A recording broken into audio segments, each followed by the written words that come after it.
Bung Karno itu mengalami discontinue. Sepanjang hidupnya dia orientasinya itu kemerdekaan.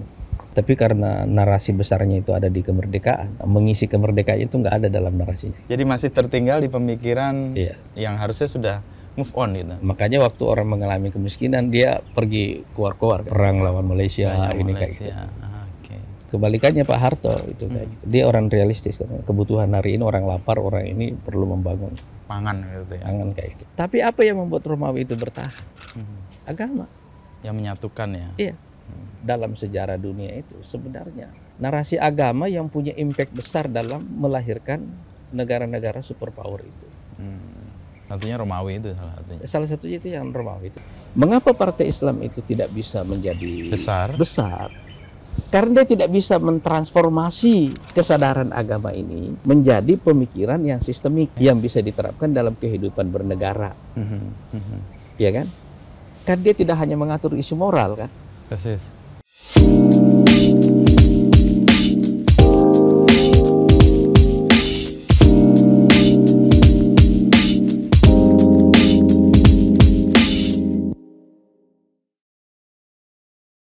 Jadi Pak Anies berarti menghidupi gagasan-gagasan besar ya dari perjalanan sebagai Semuanya, iya. personal bahkan ketika berpolitik. Semuanya iya. Termasuk semua ide yang kita pakai di PKS itu sampai bisa tumbuh memang pergulatan gitu. Pergulatan. Nah, Mas Anies kan punya concern yang serius soal sejarah nih. Iya. Dan kayak dari sejarah itu kan Mas Anies bisa memetakan atau setidaknya melihat perjalanan masyarakat dunia lah setidaknya. Mas Anies punya concern geopolitik yang orang kalau nggak baca sejarah mungkin juga nggak. Susah juga ya. Susah ya. Itu hal itu menjadi kegelisahan sekarang di Partai Gelora. Ya. Cuma memang kita masuk 2 tahun pertama kena pandemi kan. Persis. Ya 2019 ya. Ada ruang gerak kan. Nah masuk tahun ketiga sudah masuk verifikasi administrasi. Jadi kita tuh habis 2 tahun. Oke. Nah, begitu masuk ke masalahnya proses administrasi yang sekarang ini panjang banget ya. Sangat menyita waktu ya. Tapi kabar baiknya kan Gelora lolos ya? Dan dari pertama yang punya karena dari awal kan? Waktu masa pandemi itu karena ada pengalaman teritorial bagus, jadi dari awal saya concern ke situ. Cuma menyita waktu untuk kebutuhan pembinaan. Oke, suatu yang beda tuh ya. Sosialisasi narasi ke akar rumput itu agak apa namanya? Kita kehabisan waktu banget di situ. Padahal di ide-ide kayak Gelora ini kan perlu waktu banyak untuk ketemu orang, untuk diseminasi itu. Terasa banget loh. Dan masalahnya pandemi itu menyangkut keselamatan jiwa sih aja. Orang panik, orang galau nggak ada. Jadi loss 2 tahun pandemi itu ruang dan untuk kita banyak meninggal. Salah satunya fotografer kita. Ibu saya meninggal. Banyak banget meninggal di daerah. Dan yang lebih buruk itu memang impactnya pada kepanikan ya. Panikan ya. 10 tahun itu. Panik banget orang. Oke. Nah kita bikin ini kalau nggak salah masih di pandemi ini. Oh tempat ini. Tempat ini. Alasannya kita bikin itu karena nggak bisa terpaksa lewat Zoom semuanya rapatnya ini. Ini kita bikin buat media center ini ya. Ruang untuk bertemu tadi ya, nggak tergantikan juga sih. Karena akhirnya kita pakai rekrutmen. Tapi alhamdulillah rekrutmen online itu kita sekarang 1 juta loh. Oh iya, online rekrutmen. Itu berkah pandemi dong. Orang dahsyat juga, kita nggak menyangka juga itu. Tapi sekarang udah 1 juta itu. Nah, cuma memang kan dalam politik pertemuan langsung itu nggak tergantikan sih. Iya. Bagaimanapun tuh ya. Apalagi Pak Anies kan, wah ketemu panggung kan, wah. Tapi Gelora sendiri hadir karena kegelisahan apa sebenarnya Pak Anies? Sebenarnya karena secara naratif itu discontinue ya. Discontinue. Di PKS itu dan mulai mengalami degenerasi. Gitu ya. Degenerasi, discontinue, oke. Jadi secara naratif dia discontinue, nggak bisa lanjut. Makanya saya membayangkan kayak PKS sekarang itu, ya nggak ada jalannya gitu. Oke. Dia akan kira-kira nasibnya kan kayak P3 zaman reformasi. Oke. Dikurung di situ aja gitu. Iya. Jadi memang itu dua penyakit yang gampang dialami partai ya. Kayak Demokrat sekarang itu. Dia secara naratif itu diskontinue. Makanya saya mau jelasin di awal nanti ini soal. Oke. Ini partai masa lalu, partai masa kini, partai masa depan. Oke. Jadi narasi itu menentukan ruang gerak partai-partai itu. Demokrat sekarang kenapa nggak bisa lanjut? Ya satu degenerasi ya. Iya, tadi saya sebut juga kan ada ketidakberlanjutan. Yang kedua secara naratif memang discontinue gitu. Karena waktu 2004 dia muncul karena faktor SBY kan. 2009 kan isu korupsi itu karena ada momennya. Momen begitu kan susah lanjut itu. Nggak bisa itu kayak blessing jatuh dari langit gitu aja ya. gitu ya. Susah lanjut kayak gitu. Ya. Bandingkan dengan Golkar ya. Golkar itu kan karena paling tidak ya basisnya itu real, dia partai masa kini kan. Siapapun berkuasa dia ada. Yang kita nggak tahu nanti ini ya. Tapi Golkar paling sedikit kan dia ada regenerasi juga sekarang di dalamnya, itu cukup bagus itu ya. Kategorinya partai dia sekarang lebih masa kini dan futuristik. Dia punya sejarah panjang, tapi dia nggak terlalu nostalgik gitu loh. Dengan masa lalunya. Karena lihat ke depan. Iya. Kalau kayak PDIP sekarang kan dia nostalgik ya. Iya, masih nostalgik. Dan menurut saya ada degenerasi dia mengalami itu. Jadi walaupun menang, tapi menangnya itu stuck gitu. Ya. Mestinya sebenarnya mereka memanfaatkan Pak Jokowi ya maksimum ya. Ya. Kalau Pak Jokowi jadi istilahnya momentum regenerasi di dalam, gede itu Pak. Gede. Ya, tapi kayaknya nggak disambut ya. Malah pecah ya. Nah, kalau Gelora sendiri disiapkan untuk menjadi partai. Kita sekarang punya basisnya itu, basis narasinya itu dia lebih futuristik gitu. Futuristik, melihat ke depan. Apa yang Pak Anies lihat di depan sehingga menyiapkan partai ini untuk landasan menyongsong? Kira-kira kayak kita waktu Sumpah Pemuda itu ya. Sumpah Pemuda itu momentum pertengahan antara pergerakan nasional di awal abad 20 dengan kemerdekaan di pertengahan abad. Ya, ketemu tuh ya. Jadi persiapannya ada, ya. Momentumnya ketemu. Jadi Sumpah Pemuda itu mungkin waktu peristiwa itu terjadi nggak ada gaungnya. Gitu. Di zaman itu ya. Ya. Orang belum melihat itu sebagai sesuatu ya. Tapi pada dasarnya dia adalah kesimpulan dari pergerakan nasional. Kan pergerakan nasional ini kan shifting dalam skala pergerakan dari perlawanan daerah ke perlawanan nasional kan. Pakai jalur politik. Ya. Itu kan kesadaran baru pemimpin waktu itu. Kan? Jadi itu ada spektrum shift di situ ya. Ada spektrum, ada shifting dalam narasi yang besar itu. Ruang pergerakan kita meluas secara geografi. Tidak hanya lokal by suku, tetapi melintas. Dan tidak mengandalkan perlawanan militer. Makanya kemerdekaan kita kan nggak ada sejarah militernya besar. Yang ada itu adalah sejarah mempertahankan kemerdekaan. Perang mempertahankan kemerdekaan. Tapi kalau sebelum kemerdekaan tidak ada yang bisa ente sebut sebagai kayak big battle gitu ya. Jadi Gelora berupaya untuk menyambut perkembangan dunia yang berubah ini. Jadi di periode itu kan begini, kalau secara tahapan dan juga tahapan pribadi waktu itu.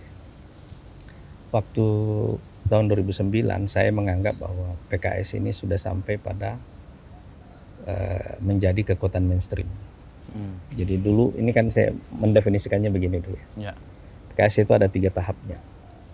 1 dari outsider menjadi insider. Ini kan gerakan bawah tanah. Muncul ke permukaan, mengintegrasikan diri dalam sistem politik. Nah, itu tahap sampai 2004. 2004 ke 2009 kita masuk menjadi mainstream. Di pemerintahan. Makanya koalisi dengan SBY. Setelah itu mestinya masuk menjadi leader. Tapi di situ discontinue-nya. Karena dia nggak ada ide. nggak ada narasi kenegaraannya itu nggak ada. Nah waktu itu kan ada peristiwa krisis finansial itu ya. 2008. Nah, jadi sejak itu saya mulai concern keluar banyak. Nah waktu jadi pimpinan saya punya kesempatan keluar terus dan mulai berinteraksi dengan banyak pemimpin, pemikir strategis dunia. Nah, terus ada kejadian Arab Spring ada. Ya 2011, 2012. Nah saya di situ sejak itu saya mulai secara otodidak belajar soal geopolitik itu. Oke. Lebih banyak. Sebelumnya sih belajar tapi nggak cukup. Nggak intens ya. Dari situ saya intens sekali belajar. Tapi bersamaan dengan itu konflik di dalam udah terjadi. Nah sebenarnya kalau ditelisik akar konfliknya itu lebih karena itu discontinue secara naratif dan ya nggak ada ide barunya lagi. Makanya Anda lihat kayak PKS sekarang ya begitu itu. Jadi dia gagal padahal udah jadi mainstream sebenarnya kan. Harusnya dia jadi leader setelah itu. Nah umumnya kenapa partai-partai Islam yang kemudian ada di mainstream gagal menjadi leader di situ? Itu karena dua tadi itu. Satu, dia nggak punya narasi kenegaraan. Narasi kenegaraan itu artinya keluar dari narasi. Ini kan outsider semua kan. Partai kanan itu punya kemiripan dengan partai kiri, nggak siap berkuasa. Itu. Kalau berkuasa nggak lama, nggak bisa ajak itu. Karena pada dasarnya kan manfaat dari narasi itu baru terasa waktu kita sampai ke satu tahap. Nah jadi begitu kayak misalnya Demokrat ya, begitu dia berkuasa habis itu apa? Kosong gitu kan. Karena pada dasarnya waktu Demokrat naik itu kan gejala SBY gitu loh. Betul, persis. Bukan gejala narasi ya. SBY tokoh tidak ya. tokoh itu ya.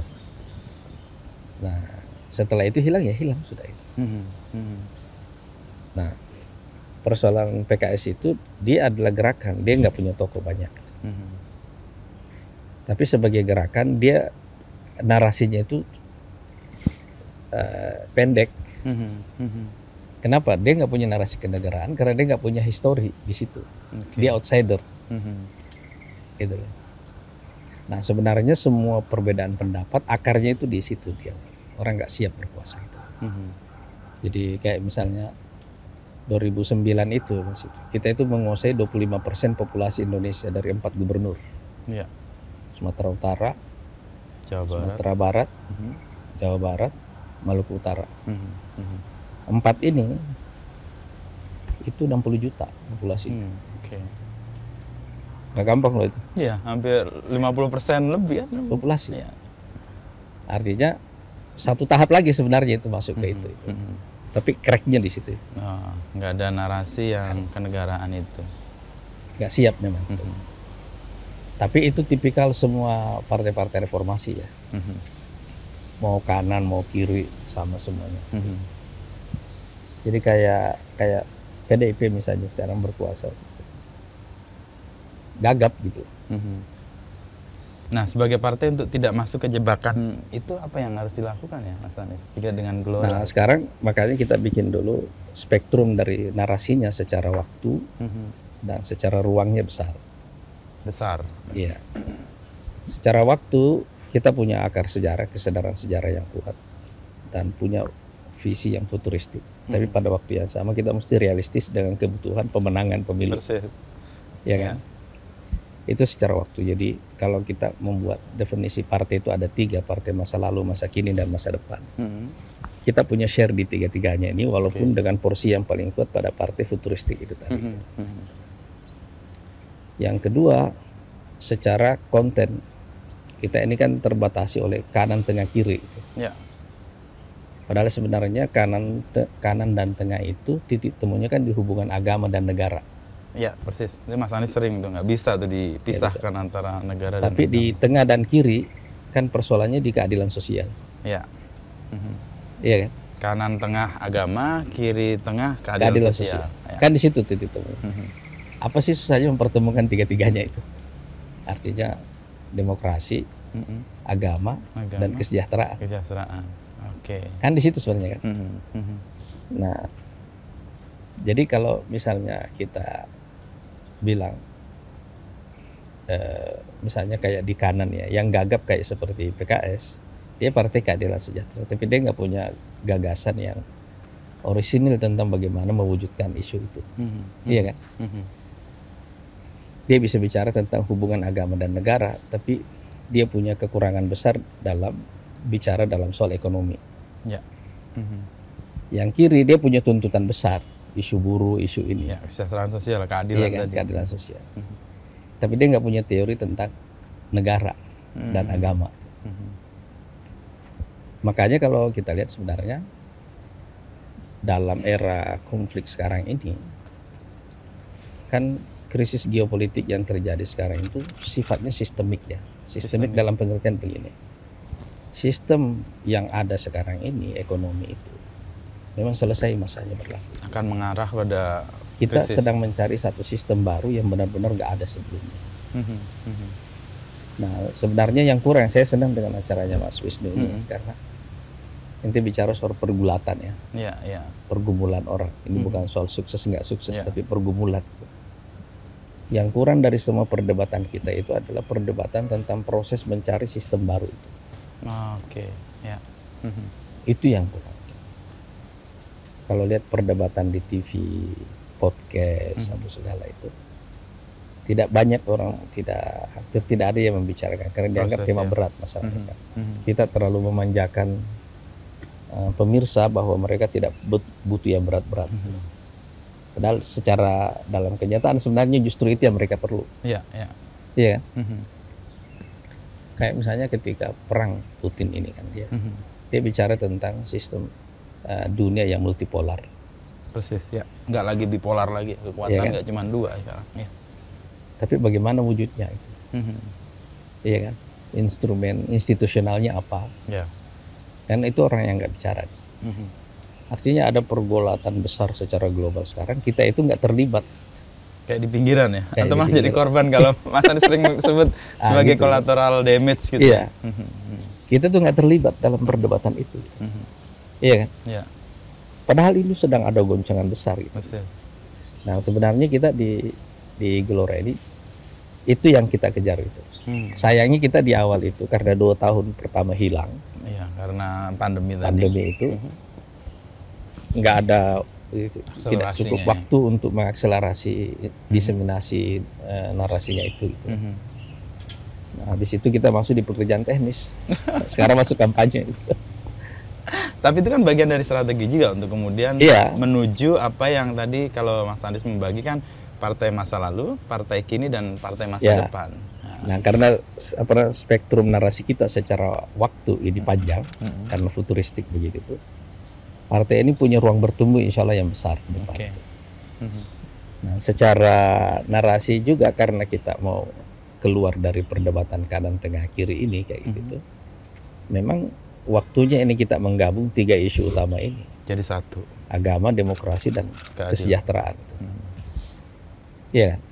Kan semuanya orang sedang mencari modelnya kan di situ. Iya. Cuma sistem apa yang kita pakai untuk mewujudkan itu, itulah perdebatannya sekarang kan. Tapi itu kan butuh apa ya, kayak nafas yang panjang dan butuh meyakinkan publik bahwa kita butuh narasi loh, butuh kekuatan supaya tidak ada diskontinuitas tadi ya itu. Contohnya begini, Bung Karno itu mengalami diskontinu. Bung Karno. Ya. Sepanjang hidupnya dia orientasinya itu kemerdekaan. Indonesia merdeka waktu umurnya kan masih terlalu muda dia. Ya. Berapa? 44 atau 45 ya, Bung Karno ya. Dia Bung Karno 44, dia 44 kan? 01 kan? Ya, 45, 44 tahun ya. 20 tahun itu kan kayak disorientasi. Selama pemerintahan. Ya memang ada perang itu seperti itu. Tapi juga ada persoalan disorientasi dalam pengelolaan negara. Memang negaranya juga terlalu besar ya. Ya, Indonesia. Tapi karena narasi besarnya itu ada di kemerdekaan, mengisi kemerdekaan itu nggak ada dalam narasi. Jadi masih tertinggal di pemikiran yang harusnya sudah move on gitu. Makanya waktu orang mengalami kemiskinan dia pergi keluar-keluar kan. Perang lawan Malaysia ini kayak gitu. Kebalikannya Pak Harto itu kayak gitu tuh. Dia orang realistis kan. Kebutuhan hari ini orang lapar, orang ini perlu membangun pangan gitu ya. Pangan kayak gitu. Memang dia menyelesaikan semua persoalan itu secara real. Pangan, pendidik, buta huruf, dahsyat loh semua. Dan keuntungannya kan ada kontinuitas ya selama 30 tahun. Nah, sekarang di Pak Harto itu tidak menyiapkan kesinambungannya. Jadi kalau Bung Karno mengalami discontinue secara naratif, itu Pak Harto itu mengalami degenerasi. Oh, yang dua tadi Pak Anies sebut, discontinue, satu degenerasi. Degenerasi. Jadi Pak Harto nggak menyiapkan. Makanya pemimpin reformasi begini kenapa nggak kuat semuanya? Karena nggak ada yang punya kesiapan. Nggak ada gitu. Jadi kita sebagai bangsa, kalau boleh dibilang ya, secara teknologi kita mundur loh dalam 20 tahun terakhir. Mundur? Combine to China. Oh iya. Iya kan? Combine ke Korea misalnya kayak gitu tuh. Ya. Kenapa? Karena kita sibuk dengan persoalan politik dalam negeri. Memang ada partisipasi tinggi kayak begitu tuh. Dan kita mungkin agak tertipu dengan istilah $1 trillion itu ya. Sebagai GDP. Ya. Tapi sebenarnya potensi kita itu jauh lebih besar dari itu. Nah, gap ini yang sekarang kita urus di Gelora itu. Itu kenapa Pak Anies sering menyebut superpower baru Indonesia, karena itu yang saya bilang, kita itu mengalami karena ada degenerasi di masa Pak Harto itu kayak gitu tuh. Jadi yang terjadi selama masa reformasi itu kayak sintesa aja gitu. Kita sebagai negara kelas menengah dapat, tapi sebagai negara demokrasi juga dapat. Cuma di compare kepada seluruh kemampuan kita, yang kita capai ini kecil. Gitu. Jadi sering kan Mas Anies menyebut langit kita terlalu tinggi. Nah itu dia, itu maksudnya. Mimpi kita terlalu rendah, kita terbang terlalu rendah. Kita terbang terlalu rendah, itu maksudnya. Potensi kita sebenarnya sangat besar. Karena itu tadi itu. Sekarang persoalan kita adalah kita masuk di tengah krisis global seperti itu. Jadi potensi bahwa kita bisa menjadi collateral damage itu muncul kembali. Kalau kita nggak punya narasi, nggak punya kemampuan untuk menjadi pemain tadi ya. Nah, tantangan terbesar Gelora itu sebenarnya adalah menghadapi mazhabnya Chul itu, political marketing. Melengkapi itu. Kan mazhabnya DDJA, mazhabnya lembaga survei ini semua kan. Elektoral semua. Elektoral semua gitu. Kita dalam posisi yang sekarang realitas politik ya, Mas Anies kan ya lama sekali politik, menjual gagasan, memberikan kekayaan mimpi itu laku nggak diterima? Yang kita kaget itu ya, waktu kita turun ke bawah itu lebih gampang menjualnya justru gitu. Gagasan itu. Cuma itu tadi yang saya bilang, kita benar-benar 2 tahun pertama itu benar-benar kehilangan waktu ya. Jadi contohnya misalnya, ide tentang superpower baru itu kan membuat kita membaca persoalan kita hari ini secara lebih saintifik. Contohnya misalnya, fondasi dari negara superpower baru itu kan SDM. Oke, sekarang kita lihat indeks pembangunan manusia kita. Begitu kita lihat angka stunting, itu 30%, 4 juta bayi yang lahir setiap tahun, sepertiganya itu stunting. Angka stunting ini kan nggak pernah ada dalam pikiran politisi. Persis. Iya kan? Nggak masuk itu ente untuk dibicarakan masalah stunting itu. Tapi begitu kita bicara begitu, orang paham. Karena dekat dengan pengalaman harian mereka. Kalau stuntingnya 30% kan artinya setiap tahun ada 30% manusia Indonesia yang lahir yang akan jadi beban masyarakat, beban negara dalam jangka menengah, jangka panjang. Ya, betul. Iya kan? Jadi ente cuma punya 2/3 ini populasi. Iya kan? Artinya ente sudah memikul beban dari awal yang seharusnya kalau ente tahu bisa mengatasi semua, ente bisa mengatasi beban. Kalau kita pendekatnya political marketing dari awal, itu nggak masuk di janji. Kenapa? Karena ibu hamil cuma 4 juta kok. Bukan faktor penentu untuk mendapatkan suara. Iya kan? Tapi begitu Anda bawa ke dalam skala yang lebih luas, lain lagi gitu. Kan itu kayak ada tegangan ya Mas Anies. Satu sisi yang sangat praktikal, dan untuk mendapat kekuasaan, sementara yang lain kan gagasan besar untuk memanfaatkan kekuasaan itu untuk apa gitu kan.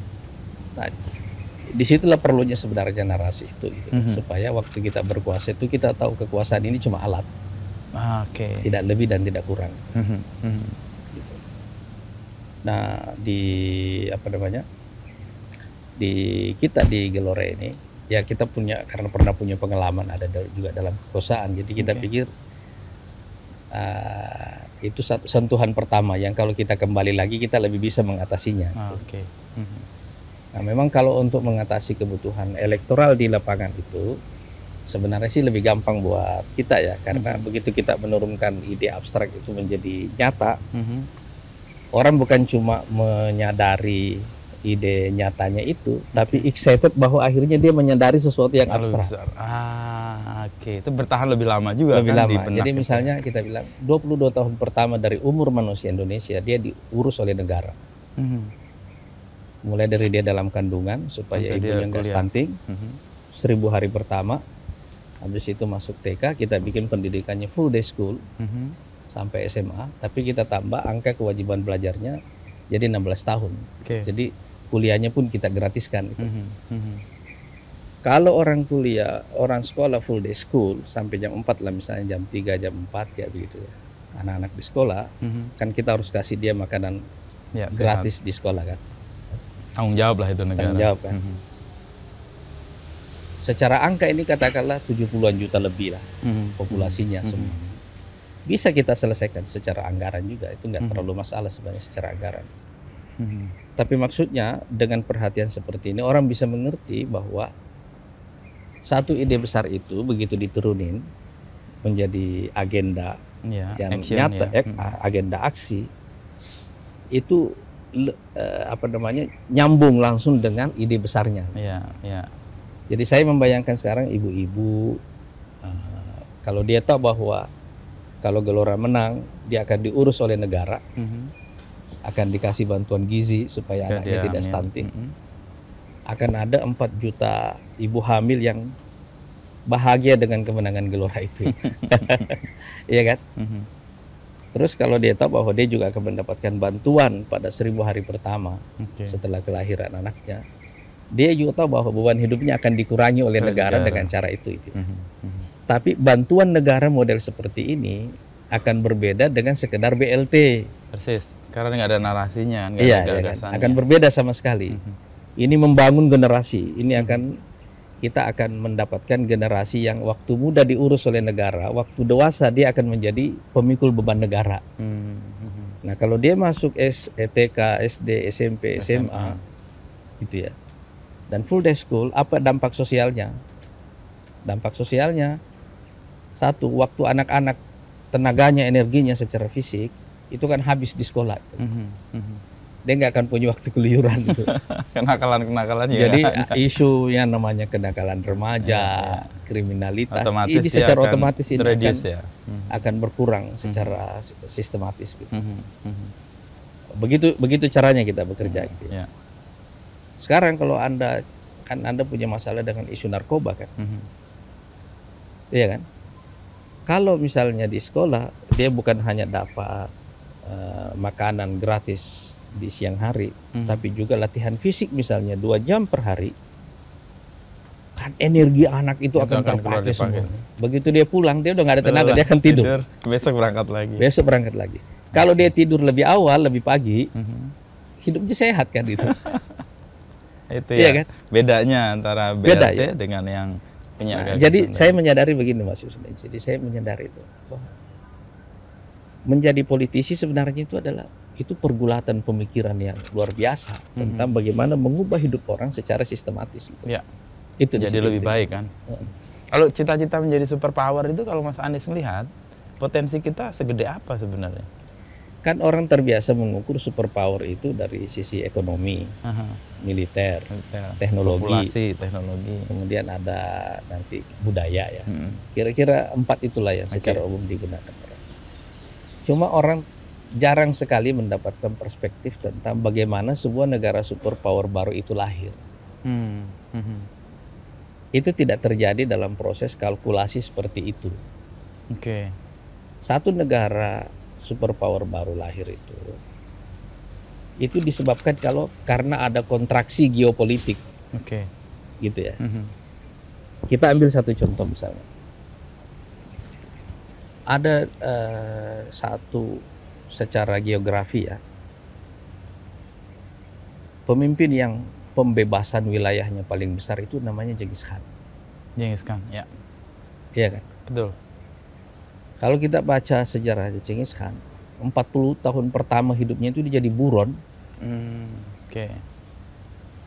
Karena bapaknya kan dibunuh waktu dia masih kecil. Ya. Nah, kabilah yang membunuh ini mengejar dia terus. Dia selamat, habis itu dia menyatukan Mongol. Habis itu dia melakukan ekspansi kemana-mana itu. Tapi ekspansi itu bukan ekspansi yang terlalu terencana sebenarnya. Ya. Karena pada dasarnya dia nggak ada gagasan, dia nggak ada narasi. Tapi kalau kita lihat luas wilayahnya, nggak ada yang bisa mengalahkan dia sampai sekarang. Ya. Secara luas wilayah. Ya. Sekarang Mongol cuma 3 juta penduduknya. Negara kecil diapit oleh Rusia dan Cina. Ya, betul. Tapi dulu ini negara yang wilayah jajahannya paling luas. Cuma bangsa Mongol ini akhirnya masuk Islam. Karena negara yang dia hancurkan itu, begitu mengalahkan dia, itu membuat mereka shock. Ya. Dan berbalik mereka itu. Berbalik. Jadi nggak ada impact-nya. Bandingkan dengan Romawi. Ya, Romawi. Impact-nya kan sampai sekarang terasa. Tapi apa yang membuat Romawi itu bertahan? Agama. Nah, oke. Yang menyatukan ya. Iya. Jadi di abad ke-4 Masehi itu kan Yesus kan tidak diterima tadinya, buronnya mereka juga kan. Betul. Tapi kemudian itu mereka menjadikan Kristen sebagai agama negara dan itu menyatukan. Kekaisaran ya. Dan itu memberikan tambahan umur bagi Romawi gitu. Iya kan? Kalau kita mundur lagi ke belakang itu Yunani. Ya, kan? Yunani, ya. Kan impact-nya dalam sejarah peradaban kan besar. Bahkan sampai sekarang. Iya kan? Pemikiran-pemikiran. Jadi kalau kita lihat dalam sejarah dunia itu sebenarnya narasi agama yang punya impact besar dalam melahirkan negara-negara superpower itu. Gitu ya. Satunya Romawi itu salah satunya. Salah satunya itu yang Romawi itu. Tapi kalau kita lihat misalnya Islam kan 1000 tahun ya. Ya. Islam itu berhadap-hadapan dengan Persia cuma 20 tahun. 4 tahun pertama itu yang paling keras. Selama 20 tahun yang namanya Imperium Persia itu hilang dari map. Hilang. Iya kan? Nah, Islam secara struktur pecah waktu Abbasiyah muncul menjatuhkan Umayyah. Tapi Umayyah tiba-tiba muncul di belahan barat, di Andalusia. Iya kan? Dan dua imperium ini, khilafah ini, satu di timur di Baghdad, satu di Andalusia, ini sama-sama berkembang menjadi peradaban besar. Dan kalau kita lihat sekarang, apa sih yang dibawa oleh peradaban barat sekarang itu? Pilar peradaban barat itu kan juga sebagian superpower sekarang. Kan juga agama Kristen sama agama Yahudi. Sisanya warisan apa? Romawi dan Yunani kan 4 itu. Empat-empatnya ini semuanya konten. Betul, gagasan ya. Gagasan ya. Apa yang paling mereka ambil dari Romawi? Hukum, tertib. Iya kan? Apa yang paling mereka ambil dari Yunani? Falsafah hidup, filsafat. Iya kan? Kemudian bertemu semua unsur ini semuanya. Makanya pergulatan dalam sejarah Eropa, dalam sejarah mereka itu sebenarnya pergulatan antara 4 pilar ini. Iya kan? Nah, orang yang ngerti sejarah besar ya baru bisa memetakan ini ya. Jadi kalau kita sekedar berpikir bahwa misalnya apa sih yang dibawa oleh Cina sebagai negara superpower? Dia benar punya kekuatan ekonomi sekarang. Dia punya kekuatan teknologi sekarang ya kan? Kemudian dia juga punya teknologi relatif ya. Jadi teknologi, ekonomi, militer relatif. Ada peluangnya untuk itu. Persoalan besarnya nanti di mana? Di konten. Iya kan? Kalau kita lihat misalnya Uni Soviet ya, kan 70 tahun kira-kira masa umurnya. Karena pada dasarnya umur dari narasinya itu memang nggak bisa dipertahankan. Harus diregenerasi atau nggak bisa.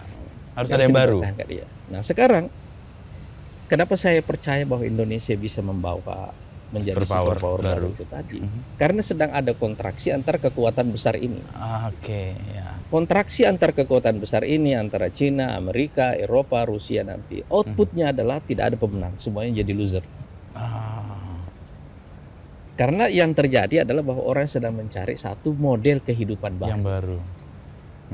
Nah, model kehidupan baru ini menurut saya itu adalah pencarian manusia terhadap agama dan kesejahteraan dan kemakmuran gitu ya, dan keadilan. Ya 3 tadi ya, kanan, tengah, sama kiri ketemu. Itu pencarian itu, jadi agama, negara, gitu ya, keadilan sosial dan kemakmuran kolektif. Kenapa saya mengatakan kemakmuran ya? Salah satu dampak dari kapitalisme ini kan adalah kesadaran manusia terhadap standar hidup. Ya. Iya kan? Orang terbiasa dengan itu. Orang sekarang ini menjadi kapitalis hampir by nature gitu kan. Iya kan? Karena dia mengejar standar hidup. Orang mengejar standar hidup. Ya, betul. Yang sangat kuat kan. Jadi kita sedang berusaha. Nggak bisa kita hilangkan ini. Agama harus punya jawaban juga terhadap masalah ini. Tapi orang juga punya kesadaran sekarang ini bahwa itu tidak bisa membuat kita bisa berhadapan dengan alienasi, keterasingan, gitu kesepian dan seterusnya. Coba Anda bayangkan, Mas Wisnu, di Eropa kira-kira setengah populasinya itu kan hidup sendiri. Ya. Dan orang punya persoalan fundamental dalam hidup, masalah social relationship. Kesepian, kesendirian. Bangunan keluarga hancur, iya kan? Karena pada dasarnya orang saling curiga. Kapitalisme ini mengubah hidup orang dan menghancurkan fondasi kehidupan sosial manusia. Salah satunya keluarga. Salah satunya itu keluarga. Makanya sekarang di negara-negara kayak Eropa, kenapa orang nggak mau punya anak? Itu bukan sekedar karena beban ekonomi. Ya. Itu juga menyangkut masalah orang tidak percaya dengan hubungan jangka panjang. Iya kan? Karena dibangun trust-nya tidak ada dari awal. Tidak ada. Ya. Nah sekarang yang terjadi apa? Populasi berkurang. Ya. Mereka mengalami degenerasi. Degenerasi ini kan kehancuran. Iya. Yang tadi Pak Anies menyebut ya. Pertama kan soal discontinue. Yang kedua adalah degenerasi. Ya. Nah sekarang peradaban ini mengalami degenerasi. Gitu.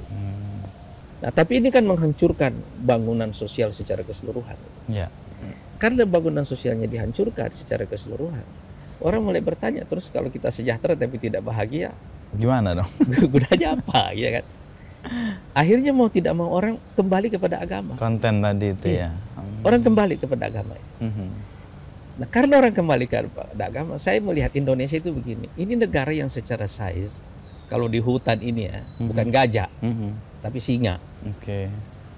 Gedenya bukan segede gajah, tapi singa ini. Ya. Ukurannya sedang. Tapi ya sangar ya. Nah, ukurannya sedang, bisa menjadi, kalau kita pakai teori ekonomi, bisa menjadi integrated domestic market, bisa menjadi pasar domestik yang terintegrasi, seperti Uni Eropa. Tapi pada waktu yang sama juga bisa jadi model tentang agama dan kemakmuran dan keadilan tadi. Dan keadilan. 3 tadi. Bisa menjadi model. Tapi kalau dalam sejarah kita sebenarnya keinginan untuk menyatukan itu kan dari pendirian negara ini sebenarnya sudah ada. Sudah ada gitu. Cuma kan waktu kita lahir dalam dunia yang terbelah. Oke. Dua kekuatan bipolar ya. Kan? Oke. Iya kan? Kalau kata Hatta kan kita mendayung di antara dua karang ya. Sebenarnya seharusnya sekarang ini kita tidak berpikir lagi dengan cara itu. Kita berpikir bagaimana menjadi model bagi dua karang yang hancur ini sekarang. Karena mereka akan mencari kan? Mereka akan mencari. Siapa yang bisa dijadikan pencarian acuan? Manusia itu ada di situ. Jadi misalnya, waktu Putin dengan powernya, dia bisa bicara tentang dunia yang multipolar. Tapi apa itu dunia yang multipolar? Bagaimana modelnya? Ya. Orang akhirnya akan kembali kepada satu pencarian tentang model sosial itu tadi. Dari sini saya melihat bahwa jika Indonesia punya bakat DNA untuk menjadi model seperti itu, dan size-nya memungkinkan untuk itu. Sebenarnya awal dari satu negara menjadi superpower baru itu bukan karena kemenangan-kemenangan militernya sebenarnya di awal. Bukan karena itu. Tapi karena dia berhasil menjadi center of gravity dari pergerakan manusia itu. Oke, yang tadi hancur, yang tadi itu nanti di situ sebenarnya orang. Kenapa? Karena dunia kita sekarang ini terlalu terintegrasi. Kalau mau perang total sekarang, ya kan kiamat. Ya, semua kan? Terpengaruh kan? Semua terpengaruh. Nyambung. Ya. Jadi nggak ada pilihan yang terlalu mudah. Orang tidak akan mencari pilihan itu. Orang akhirnya akan terpaksa. Konflik ini akan berlangsung lama, mendegradasi semua kekuatan superpower sekarang ini. Dan setelah itu akan menarik mereka menjadi semacam isolationist gitu ya, menyendiri sampai kita menemukan pola baru. Nah, di dalam proses itulah saya percaya bahwa Indonesia, inilah momentumnya Indonesia menjadi superpower. Gitu. Nah, untuk jadi kekuatan atau superpower baru tadi, Mas Anies kan lihat ada konten yang kuat ya, dan Indonesia ada di posisi itu menawarkan sesuatu ya. Tapi di akademisi kita kan sering membedakan antara negara dan agama itu sesuatu yang terpisah. Kalau Mas Anies kan punya pandangan yang justru berbeda karena melihat pengalaman Romawi atau superpower baru yang kemudian datang dan kemudian berhenti karena kekosongan tadi itu. Mas Anies lihat gimana? Kan ide pemisahan agama dan negara ini akarnya kan konflik saintis dan gereja di Eropa. Yang nanti berkembang menjadi pemisahan total. Ya, yang isu sekularisme itu ya. Isu sekularisme itu kan itu dasarnya. Sekularisasi gitu ya. Sebenarnya ide sekularisme ini kan atau pemisahan agama dan negara ini kan akarnya konflik gereja dengan saintis di Eropa ya. Lalu berkembang menjadi pemisahan negara dan gitu ya. Gereja secara politik gitu ya. Dan yang menipu dalam tanda petik ya dari ide ini adalah karena ada pertumbuhan ekonomi yang luar biasa dari Eropa pada waktu itu ya. Walaupun orang lupa sebenarnya bahwa pertumbuhan ekonomi Eropa yang luar biasa pada waktu itu sebenarnya ditopang oleh sains di satu sisi yang melahirkan nanti industrialisasi. Tapi di sisi yang lainnya itu gelap, penjajahan. Yang orang nggak sering mengungkap itu. Iya kan. Jadi kemajuan sains ini disertai dengan penjajahan di sisi yang lainnya ini. Korban kemanusiaannya ini kan orang yang tidak lihat. Itu satu sisi. Yang kedua, kalau ini korbannya tadinya eksternal, dunia luar, ya kan? Dunia di luar Eropa, di Afrika, di Amerika Latin, di Asia, ya kan? Negara kita juga kebagian. Negara kita kan kebagian itu ya. Tidak berdampak bagi mereka dalam perspektif kemanusiaannya itu. Ya budak aja karena dia membuat strata manusia. Ada yang manusia budak, ada yang mereka adalah makhluk yang terbaik. Ya. Tapi kemudian ini berbalik kepada kehidupan mereka sekarang. Panjang ya jangkanya. Panjang. Nah sekarang ketika kehidupan sosial mereka sekarang ini hancur, dan mereka mengalami degenerasi sekarang ini. Apa yang mendorong mereka benar-benar membenci Islam sih? Karena mereka sekarang mengalami degenerasi itu. Sumber kehancuran terbesar mereka sekarang yang sangat mengkhawatirkan itu adalah populasi. Degenerasi tadi. Degenerasi. Semua insentif untuk menambah populasi diberikan, pajak dikasih, bebas. Tapi nggak ada hasilnya sekarang. Iya kan? Kalau Anda bicara sekarang persoalan imigran di Eropa ini. Kenapa ada imigran di Eropa itu? Karena itu. Mereka mengalami depopulasi. Depopulasi yang disebabkan oleh sistem yang mereka bikin sendiri. Sementara di luar sana gitu. Bayangkan dari 8 juta populasi manusia sekarang, 8 miliar. Ya, 8 miliar. Kan cuma 1 miliar yang kulit putih ini. Iya kan? Saya kulit yang berwarna lain lah ya. Yang lain kan berwarna semuanya. Dan kalau Anda lihat bagi apa namanya demografi ini berbasis agama sekarang ini kan yang Muslim kan 2 miliaran lebih sekarang. Satu-satunya apa namanya pemeluk agama yang secara populasi terus bertambah sekarang ini kan Muslim sekarang. Dan kalau yang kulit putih ini katakanlah ini Kristennya sekarang, iya kan? Kebayang nggak bahwa itu adalah mereka juga mengalami depopulasi. Artinya pemeluk agama ini kan juga akan berkurang. Berkurang, ya. Secara Secara alamiah. Secara alamiah ini kan kayak itu. Nah jadi ini ada persoalan yang tidak pernah diangkat ke permukaan. Karena itu label teroris, label ini diberikan kepada Islam ini nggak berpengaruh semuanya karena persoalan fundamentalnya adalah masalah populasi. Degenerasi. Mereka mengalami degenerasi, sementara di sini mengalami regenerasi terus-menerus. Dan itu mencemaskan lah. Dan itu sumber kecemasan yang luar biasa. Ini satu ya. Yang kedua, kalau dalam konsep negara liberal ya, yang mengesampingkan agama karena dari akar konflik yang panjang ini, begitu diterapkan di dunia Islam, itu nggak bisa. Nggak masuk. Kenapa nggak masuk? Karena pada dasarnya nature-nya itu berbeda. Persis ya. Maka secara alamiah juga resisten ya. Katakanlah Anda mau memakai pendekatan political marketing, iya kan? Sekarang ini survei-survei juga menunjukkan bahwa acara yang paling disenangi oleh masyarakat itu adalah acara keagamaan, iya kan? Jadi memisahkan agama dari negara itu, hampir mustahil. Itu mustahil. Itu kecelakaan sejarah yang ada di Eropa. Dan impactnya sekarang. Impactnya sekarang. Dari generasi tadi. Impactnya sekarang. Tapi apa persoalan di negara Islam sekarang? Persoalan di negara Islam sekarang ini adalah bahwa mereka tidak membawa kesadaran agama ini menjadi konsep yang bisa dijadikan sistem. Menyelesaikan persoalan. Untuk melahirkan output yang diinginkan oleh publik. Gitu loh. Jadi ada kesadaran agamanya tinggi.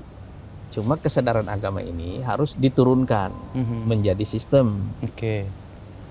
Supaya dia bisa diterapkan dalam kehidupan sehari-hari. Bernegara. Lintas agamanya sendiri. Dan supaya impact-nya bukan hanya kepada pemeluk agama Islamnya sendiri, tapi kepada semua populasi, gitu loh. Iya kan? Kan Mas Wisnu, dalam sejarah Islam, wilayah Islam itu luas sekali. Jarang sekali orang tahu bahwa walaupun khilafah Islam itu berkuasa, sebenarnya di dunia yang mereka kuasai, penduduknya yang non-Muslim bisa jadi lebih banyak daripada yang Muslim. Dan itu fine-fine aja. Fine-fine aja gitu loh. Kenapa? Karena sistem ini bisa diterapkan. Sebenarnya pergulatan pemikiran para politisi Muslim atau yang katakanlah yang kita sebut sekarang Islam politik adalah di sini sebenarnya gitu. Mengapa partai Islam itu tidak bisa menjadi besar? Karena dia tidak bisa mentransformasi kesadaran agama ini menjadi pemikiran yang sistemik, yang bisa diterapkan dalam kehidupan bernegara. Ya kan? Kan dia tidak hanya mengatur isu moral kan? Persis. Ya kan?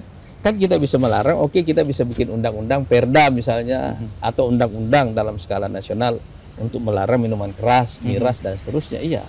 Tapi kan nggak cukup sampai di situ kan? Anda harus punya aturan yang lainnya, yang punya impact menimbulkan kehidupan yang lebih baik bagi manusia.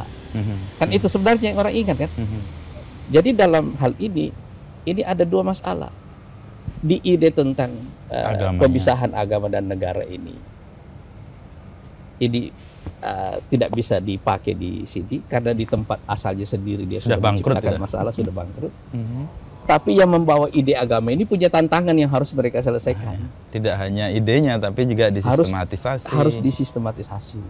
Di situ tantangan terbesarnya sebenarnya. Dan Gelora hadir di situ sebenarnya. Kita hadir di sini. Saya dari awal mengatakan, saya bilang ini partai ini dasarnya adalah Pancasila. Tapi kepribadiannya adalah Islam. Karena saya ingin menggabungkan agama dan negara dalam perspektif itu. Tapi agama yang kita bawa ini adalah agama yang ingin kita turunkan sebagai sistem yang bisa menciptakan hidup yang lebih baik bagi masyarakat. Ya, kan? Itu yang saya katakan tadi. Kenapa sekularisme itu menipu kita dalam waktu yang lama di Eropa seperti itu? Karena dia tiba-tiba menciptakan pertumbuhan ekonomi yang luar biasa. Padahal membuat eksternal damage. Padahal ini dia nggak tahu nih, kemajuan ini ada ongkosnya. Ya. Nah, ongkosnya itu di negara kita ini. Iya kan? Persis. Dan dia nggak melihat itu Dia nggak sebagai melihat ongkos. itu. Baru setelahnya Nah, para degenerasi pengikut itu. sekularisme di dunia Islam itu umumnya menjadikan Barat sebagai model hidup. Dia nggak tahu bahwa Ada- kemajuan yang ada di saat ini ada ongkosnya yang gelap ini. Dan ada yang ditutup juga kan? Yang ditutup masalahnya gitu. Iya. Sekarang di era Nggak yang fair. terbuka begini kan nggak bisa. Orang bisa lihat semua. Orang bisa melihat semuanya gitu. Mhm. Jadi saya pernah diundang oleh teman-teman Federasi Islam se-Eropa Oke. di Belgia. Belgia. Mhm. Kita diskusi terbatas, diskusi kecil Mas. Mhm. Mereka tanya saya itu, menurut Pak Anies itu, apa saran Anda untuk gerakan Islam di Eropa itu? Mhm.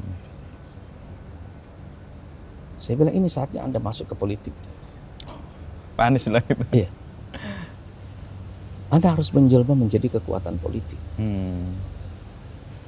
Dia bilang, mereka bilang sih, "Nah, sebenarnya kita punya masalah yang saya pikir tadinya sudah selesai. Persoalan integrasi sosial mereka gitu. Integrasi. Sebagai imigran, Ternyata masih jadi soal. masih jadi persoalan. Mhm. Cuma saya bilang kan secara populasi, ini kan tidak terelakkan gitu. Ini masalah waktu. Mhm. Mhm. Ini masalah waktu. Dan orang akan menggunakan kebencian kepada agama, kebencian kepada imigran sebagai isu politik. Mhm. Makanya harus di-counter dengan politik juga. Cuma yang menggunakan isu ini juga nggak punya solusi lain. Kenapa? Karena akar masalahnya itu di depopulasi, degenerasi yang mereka tadi. alami. Kecemasan Degenerasi ini disebabkan oleh falsafah hidup yang mereka bangun sendiri itu tadi, hancurnya hubungan sosial mereka itu. Salah satunya keluarga tadi. Salah satunya keluarga itu tadi kan. Jadi kalau orang nggak populasinya nggak nambah, secara otomatis Anda nambah imigran, Persis. iya kan? Dan Kalau akan nambah nambah. imigran secara populasi nanti, ini Anda lihatlah Inggris sekarang kan, Mhm. perdana menterinya orang India. Itu soal yang panjang ya di Inggris Itu akar yang panjang kayak gitu kan. Oke. Kan ini akan terjadi secara perlahan-lahan Mhm. Di di belahan dunia Amerika, lainnya.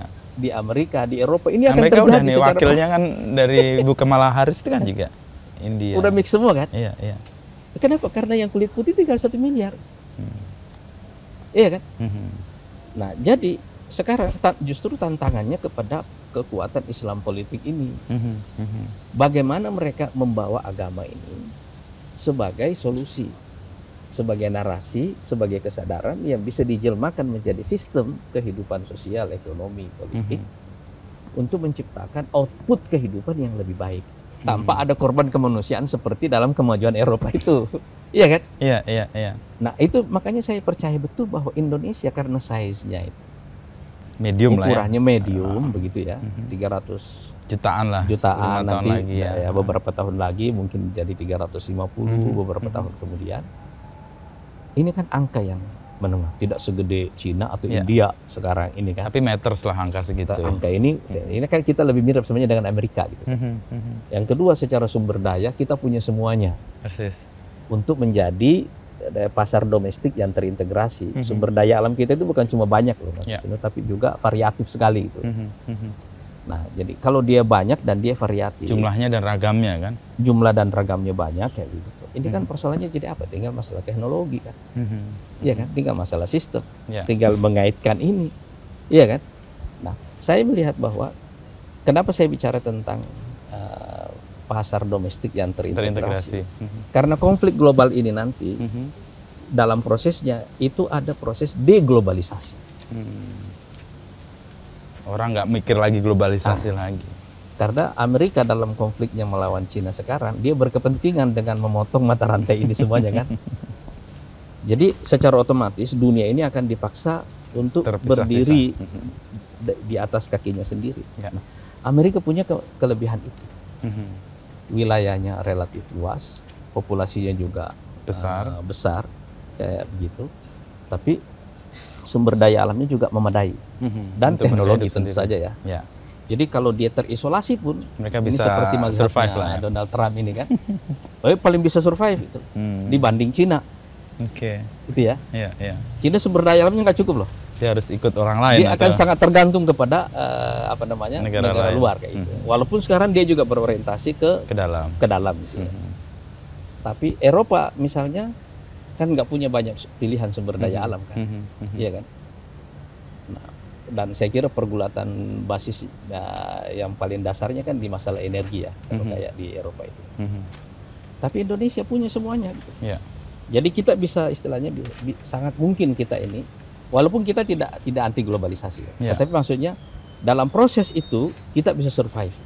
Nah, kalau kita bisa menjadikan model ini pertemuan antara agama, kemakmuran dan keadilan sosial ini, menurut saya itu orang akan melihat.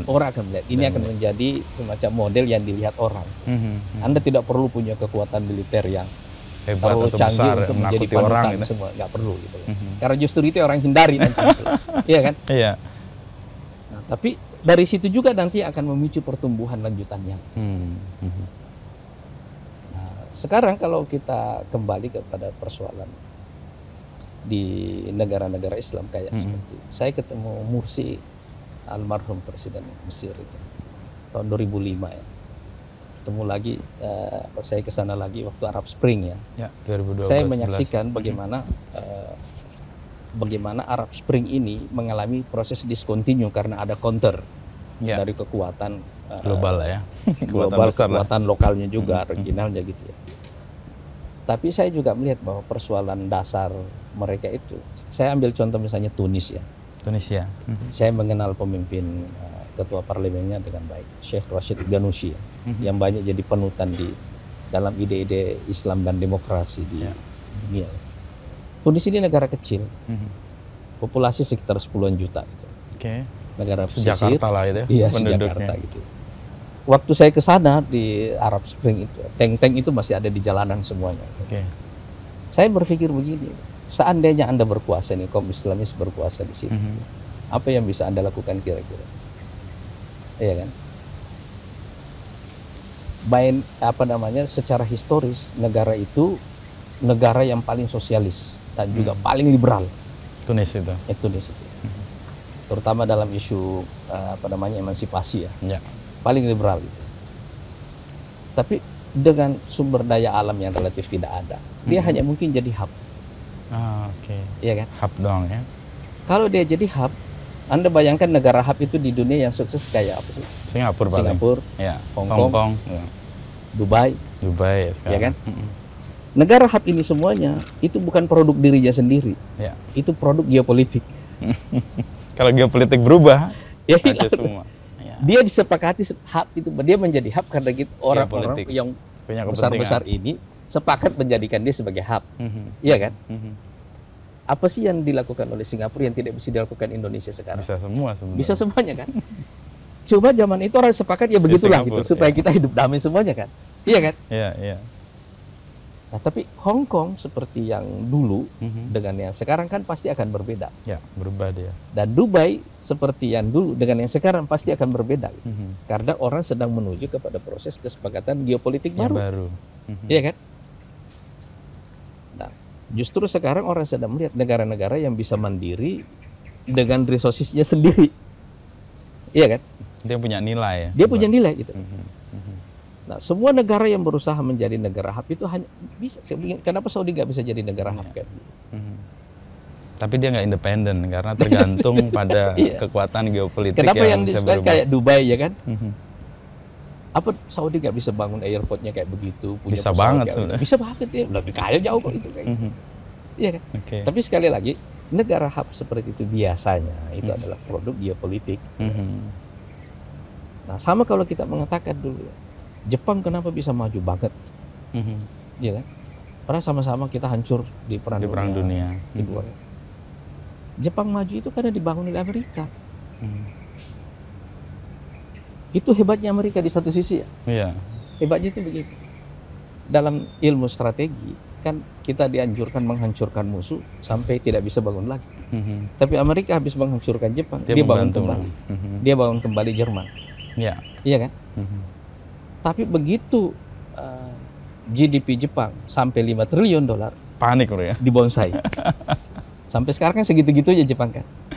Iya kan? Ada kepentingan yang lain yang kemudian dijaga. Sekarang coba tanya, sehebat-hebatnya orang Jepang. Siapa namanya yang Perdana Menteri yang ditembak kemarin ini? Abe Abe kan. dia mulai punya pikiran membesarkan Jepang gitu. Ada persoalan setelah itu. Selesai. Ditembak gitu. Iya kan? Yang dilakukan Amerika sekarang terhadap Cina itu seperti yang dilakukan kepada Jepang tahun 80-an gitu.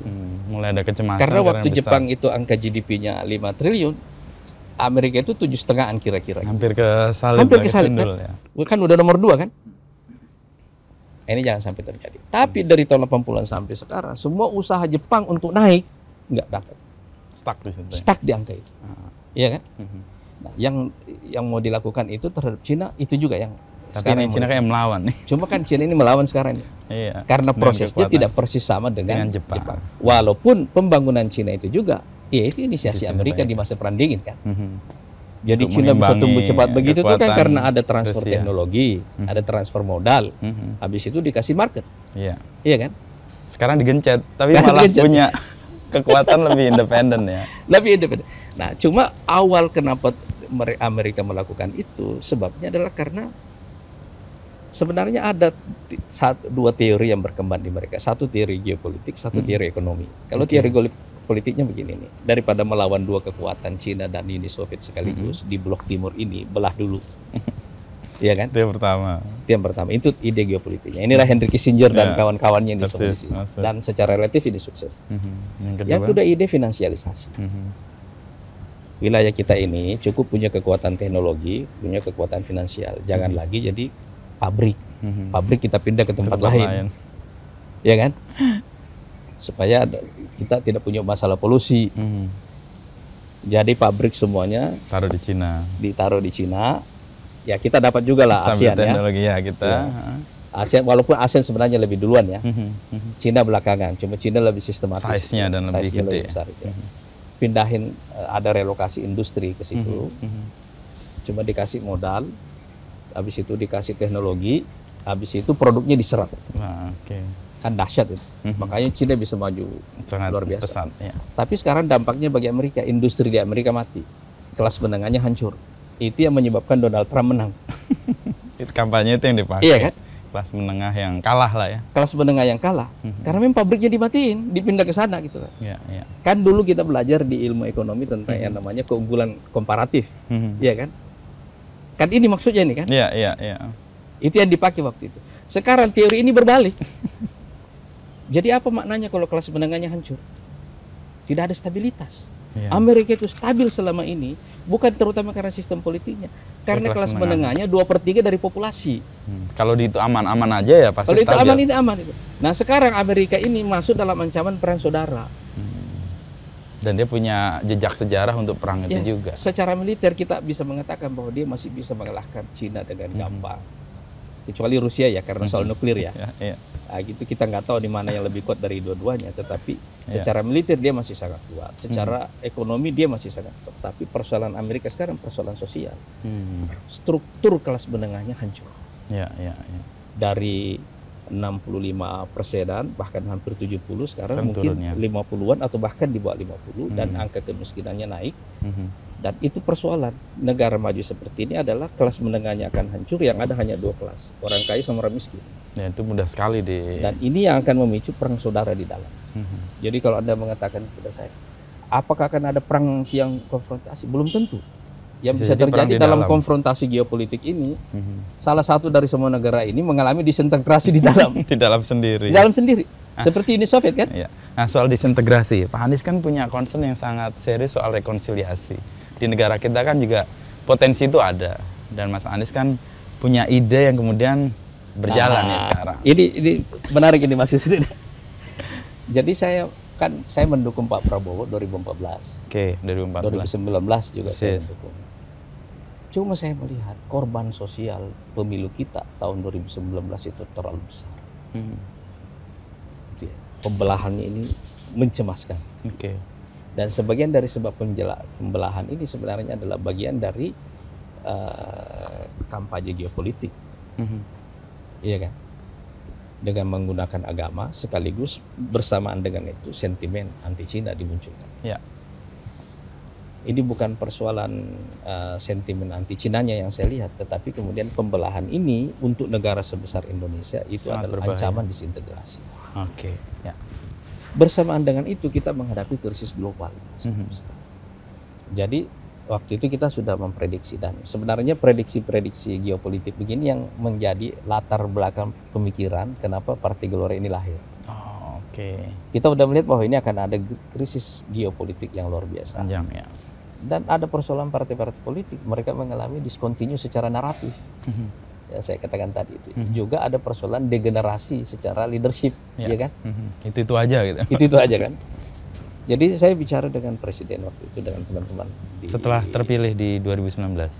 Setelah terpilih, tapi sebelum dilantik. I see. Jadi kalau nggak salah itu tanggal 6 Oktober 2019. Saya bilang, Pak, periode kedua Bapak ini seluruhnya akan ada dalam krisis geopolitik. Belum tentu kita bisa survive. Dan pemilu ini menyadarkan kita bahwa ini ada persoalan pembelahan yang luar biasa. Dan punya potensi disintegrasi tadi. Dan punya potensi disintegrasi. Saya menyarankan Bapak merangkul lawan-lawannya semua. Rangkul Pak Prabowo.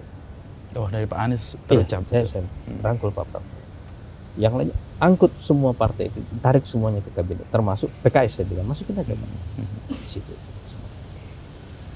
Kenapa Pak saya bilang? Karena periode Bapak yang kedua ini seluruhnya akan ada dalam krisis global. Dan benar kan? Iya. Itu kan bulan Oktober ya. Bulan November kan sudah ada COVID ya. Iya, isu-isu kita lockdown di kan bulan Maret kan. Maret. Baru selesai 2022 perang Ukraina. Nah sekarang Palestina. Iya kan? Ini kan rangkaian semua ini kan. Yang terpetakan sebenarnya ya. Terpetakan. Ini rangkaian. Ya. Kita tidak bisa mengatakan sekarang Hamas ini sekedar masalah Hamas dan Israel. Enggak. Ini karena rangkaian kepentingan. Iya kan? Sekarang Anda lihat misalnya di Palestina kan. Palestina ini Israel ini kan negara proksi. Iya kan? Ya perang sekarang proksi-proksi aja nih untuk membuat kekuatan yang dominan nyata. Ini sponsornya dulu kan Uni Soviet, Amerika sama Eropa kan. Sekarang pecah kongsi. Sekarang ini kan pecah kongsi ini. Para sponsor ini kan. Apa istilahnya? Bandar pecah kongsi. Makanya sikapnya Rusia kan beda dalam soal ini. Kan dukung Palestina. Iya kan?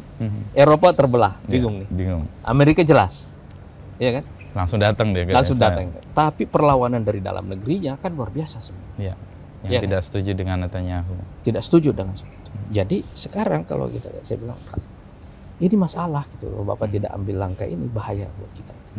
Itu belum kejadian, Mas Anies sudah bisa membayangkan bahwa itu ada. Karena kita udah melihat bahwa rentetan konflik ini sudah akan menuju ke sana. situ. Ini tinggal menunggu momentum ledakannya. Tapi krisis globalnya itu sudah akan meledak. Kayak keniscayaan sejarah lah ya. Itu keniscayaan. Nah, walaupun saya sih yakin ya bahwa bukan cuma saya yang ngomong begitu ya, pasti banyak orang yang bicara kepada beliau, tapi akhirnya itu kan diterima. Dan itu relatif menyelamatkan pemerintah. Coba bayangin waktu kalau kita masuk di era pandemi waktu itu ya. Dan kita masih tidak menyatu oposisi gitu ya. Masih ada. Bayangin kalau oposisi tiap hari ini disirami dengan teori konspirasi tentang COVID ya. Oke. Nggak kelar. Kebayang nggak? Gitu. Iya. Iya kan? Jadi rekonsiliasi baru itu benar-benar blessing. Nah, saya bilang juga sama Presiden juga selanjutnya. Ini kira-kira bulan-bulan Februari tahun ini ya, 2023. Pak, kita perlu melanjutkan koalisi besarnya. Kenapa koalisi besar ini penting, Pak? Karena saya tantangan yang akan kita hadapi setelah periode Bapak jauh lebih berat daripada periode Bapak ini. Yang periode Bapak ini baru permulaannya. Pengantar lah ya. Baru pengantarnya. Waktu itu kan Nasdem udah deklarasi Anies Baswedan. Itu yang jadi persoalan sih sebenarnya. Pak, ini koalisi Bapak pecah loh ini. Tahu-taunya setelah itu PDIP mengumumkan Ganjar. Meskipun ya di fait accompli ya Pak Jokowi suruh datang. Agak kacau. Waktu kita bertemu lagi saya bilang, Pak, ini makin pecah koalisinya Pak itu. Pertahankan apa yang ada. Pertahankan apa yang ada itu. Dan saya juga bilang, Pak, rekonsiliasi ini mutlak kita lakukan. Karena nanti seandainya misalnya nih, saya mendukung Prabowo sekarang yang ketiga kalinya. Misalnya beliau menang, yang akan beliau hadapi jauh lebih berat daripada yang dihadapi oleh Jokowi itu. Jadi apa yang pertama kali kita hadapi kalau ada tekanan global seperti itu? Persatuan.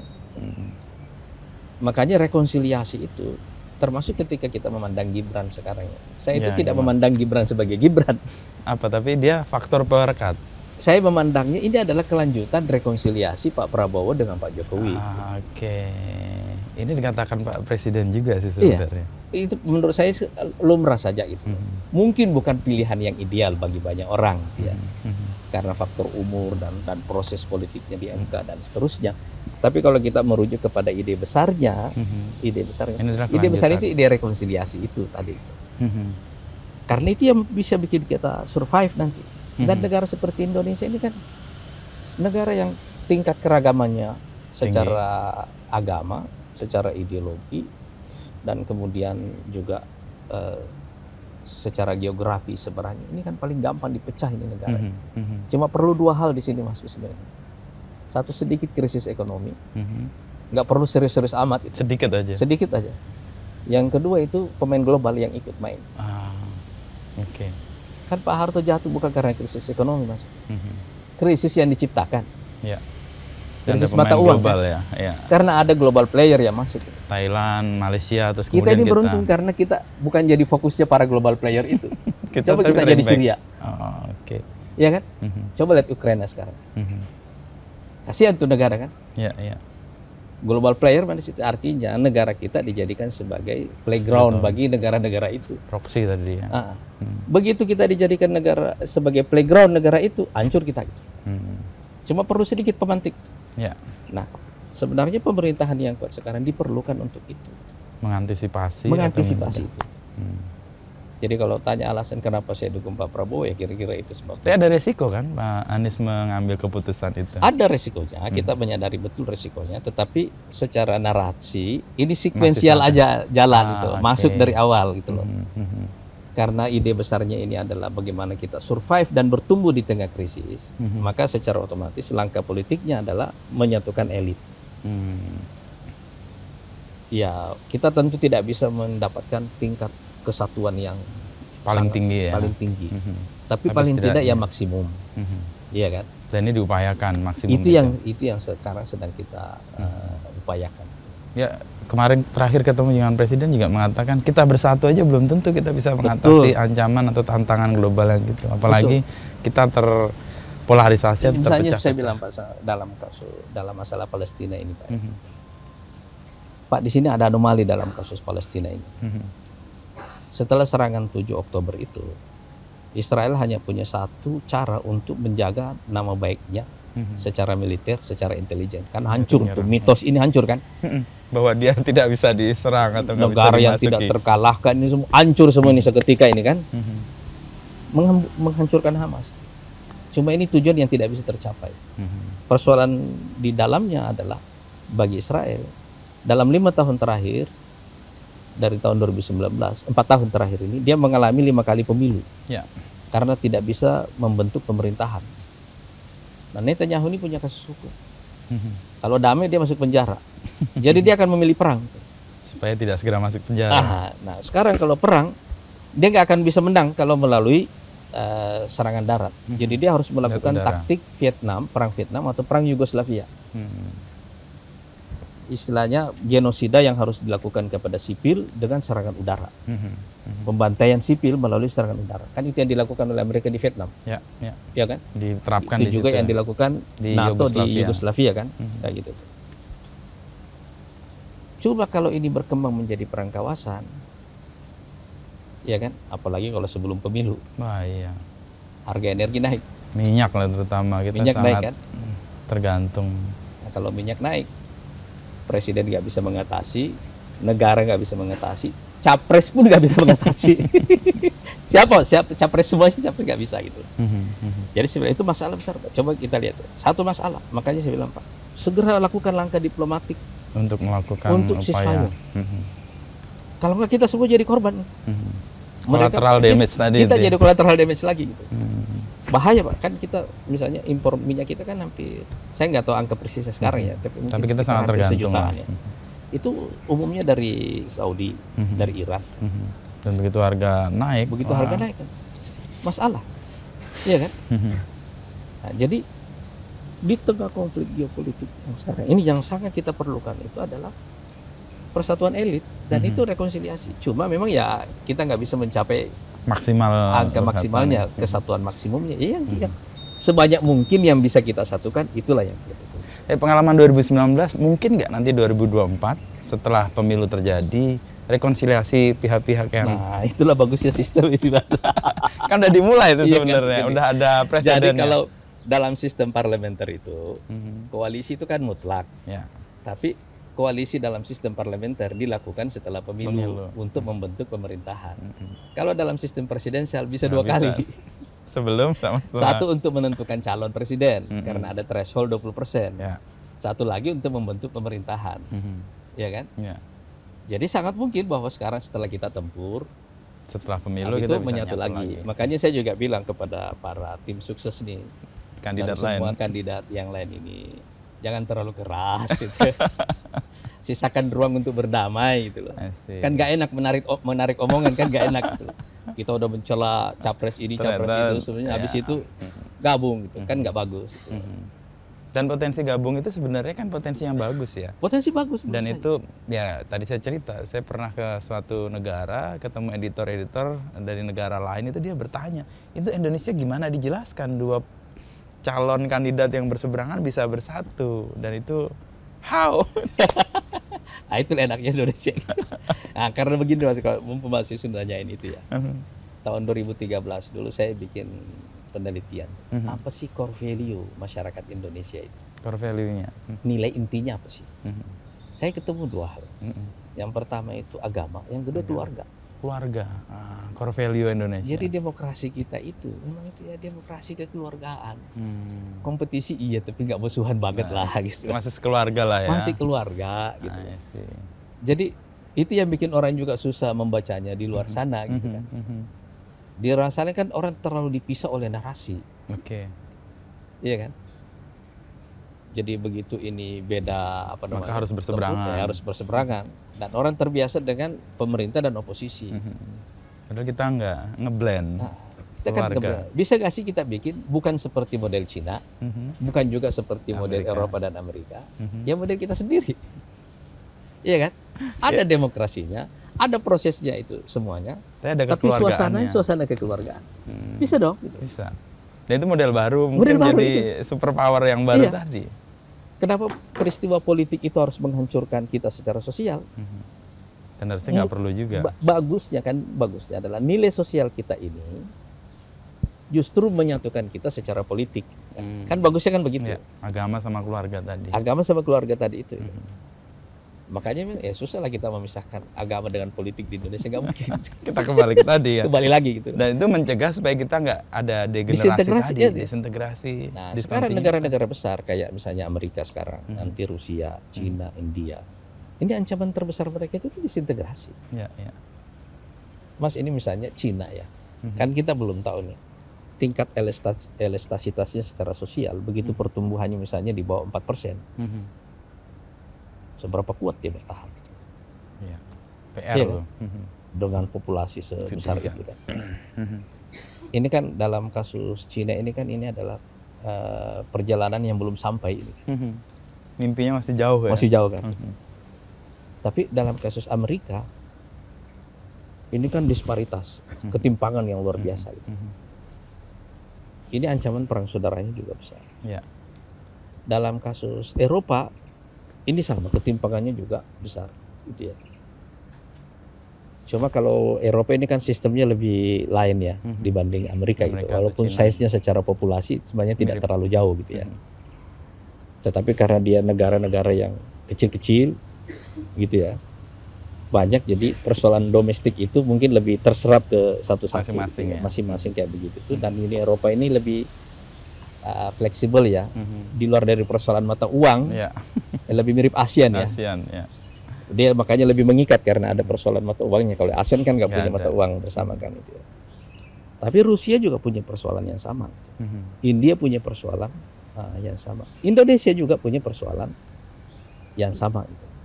Jadi kalau kita tidak hati-hati mengantisipasi persoalan ancaman disintegrasi. Itu pemerintahan apapun bisa gagal anytime. Dan makanya seruan tadi pas tuh tadi. Ya kampanye tapi jangan gitu-gitu amat lah. Ya. Kita punya potensi untuk kemudian Sisakan bersatu ruang lagi. untuk berdamai lagi gitu lah. Terakhir nih Mas, ini kayak udah hampir kelar nih.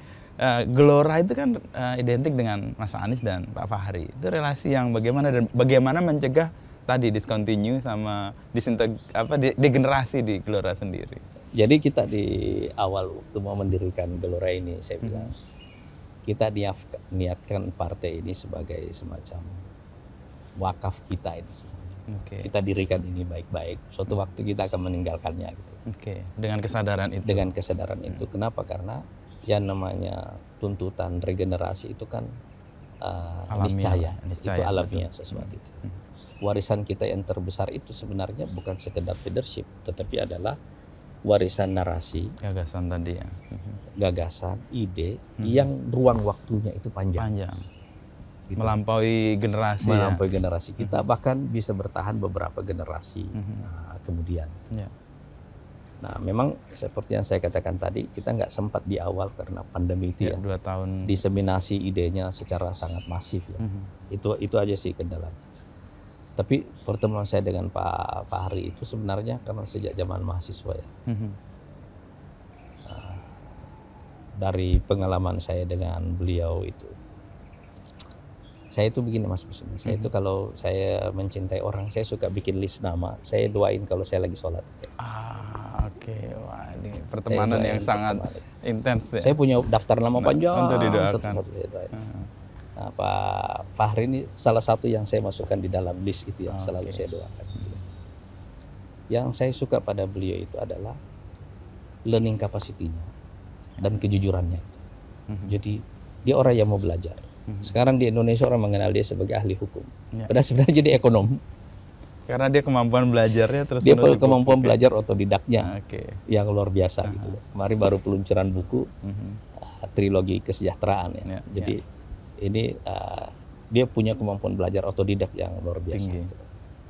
Yang kedua dia jujur dengan ide-idenya. Sebenarnya bagi kebanyakan politisi dia dianggap naif gitu ya. Dalam pengertian itu ya. Kadang-kadang kan kejujuran di politik itu era politik praktis begini kan dianggap kenaifan ya. Tapi menurut saya menjadi politisi itu menjadi pemikir.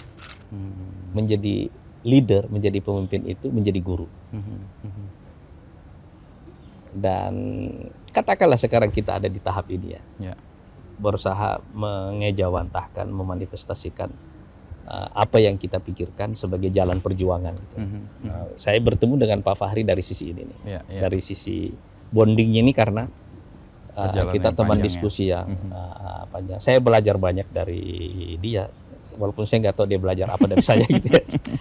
Tapi yang saya suka itu tadi yang kejujuran dan kemampuan untuk terus menerus. Dan menurut saya orang suka bilang bahwa beliau berani. Menurut saya keberaniannya itu karena dari kejujurannya. Hanya orang jujur yang berani sih. Banyak orang berani, tapi begitu punya masalah dia nggak berani lagi. Kalau dia karena ada kejujuran itu, makanya kita lihat ada konsistensi kan. Tapi yang menarik adalah kemampuan dia belajar secara otodidak itu luar biasa tekunnya. Dan kita di Gelora karena kekuatan utamanya ini adalah narasi seperti ini. Ini yang kita jaga betul di tradisinya ya. Tradisi organisasi pembelajar. Karena apa yang saya anggap masalah hari ini belum tentu jadi masalah bagi pada pemilih yang akan datang dan seterusnya. Tapi ini juga yang memudahkan kita.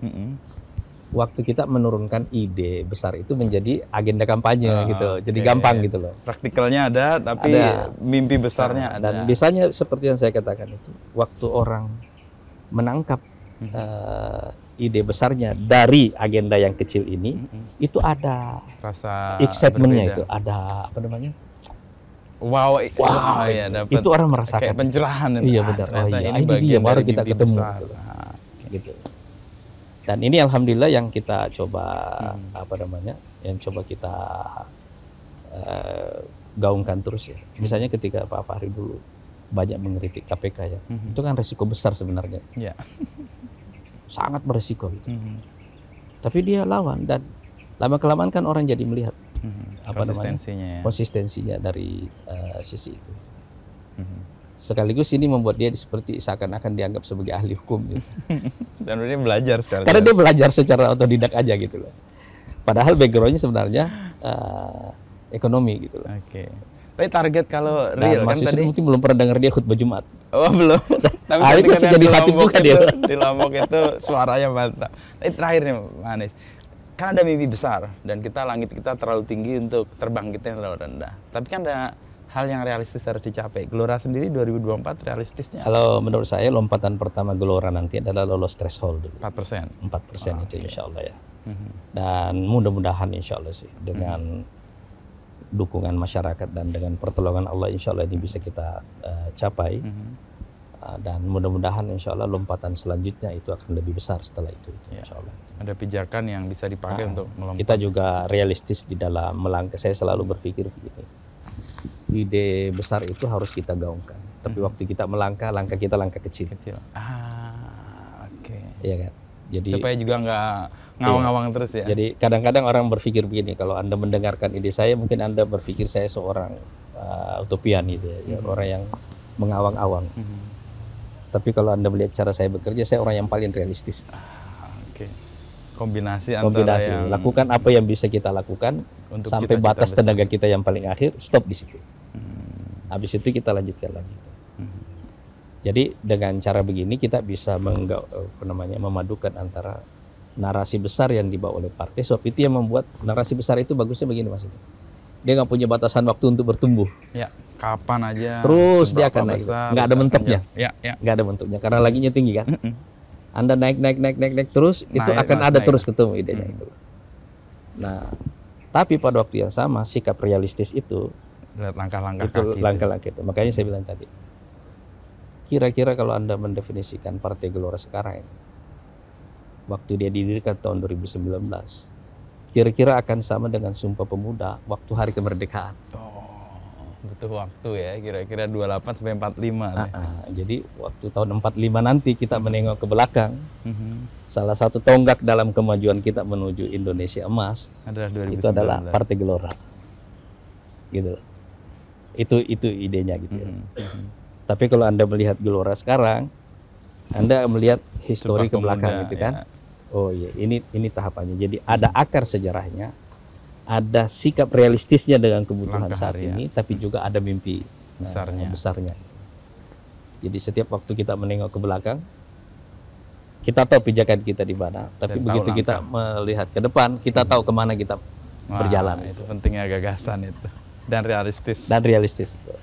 Thank you Mas Anies. Makasih. Ini saya kayak kuliah nih, dapat pencerahan dari dosen yang luar biasa soal geopolitik, sama tadi yang saya ambil soal disintegrasi dan ancaman kita di dalam. Banyak orang nggak sadar. Betul ya.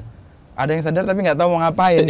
Nah ini sadar dan tahu mau ngapain. Mudah-mudahan ini jadi ruang buat kita. Makanya kalau lihat masa depan capresnya nanti itu jangan cuma lihat orangnya, lihat konteksnya. Lihat konteksnya. Prabowo dan Gibran ini bukan Prabowo Gibran, tapi ini adalah konteks. Konteksnya itu rekonsiliasi. Gitu. Tapi untuk mereka yang nggak bersiap untuk berrekonsiliasi gimana? Untuk mereka yang nggak siap untuk rekonsiliasi yang ditawarkan, dia nggak akan punya ruang. Karena gerak sejarah akan ke situ. Kita akan menghadapi masalah yang jauh lebih besar dari kapasitas kita sekarang. Menyatu pun belum tentu kita kuat, apalagi kalau pecah. Gitu. Terima kasih. Saya pikir masih ngobrol biasa, tentunya udah mulai tadi. Ini jebakan. Karena emang kita nggak pernah punya tagline atau punya hey guys gitu, nggak ada. Langsung ngobrol. Tiba-tiba udah panas aja. Panas betul ya. Kalau ini masih teduh, ini bisa ngobrol 2 jam ini. Saya masih perlu menggali banyak yang tertarik untuk saya ambil. Mas Anies, terima kasih banyak ya. untuk ngobrol-ngobrol. Udah datang ke tempat kita juga ini. Di tempat yang asik nih. Di tengah kota tapi suasananya di Bogor. Betul. Panas aja sedikit. Thank you ya. Ya, Anies.